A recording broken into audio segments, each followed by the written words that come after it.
Magandang araw po sa inyong lahat at magbibigay na ako sa inyo ng pahayag tungkol sa kalagayan ni Saldico.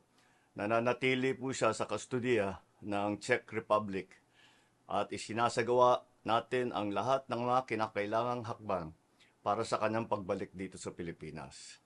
Inutusan ko ang Department of Justice kasama ang Department of Foreign Affairs na pangunahan ang pakikipag-ugnayan sa mga otoridad ng Czech Republic upang matiyak na maayos at naayon sa proseso ang lahat ng kinakailangan.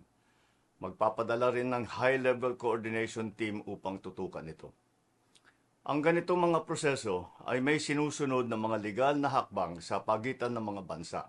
Kaya't nangangailangan na sapat na panahon upang maisagawa ng tama. We will bring Saldico home and we will do so in accordance with the law. He will answer to the Filipino people. Maraming salamat po.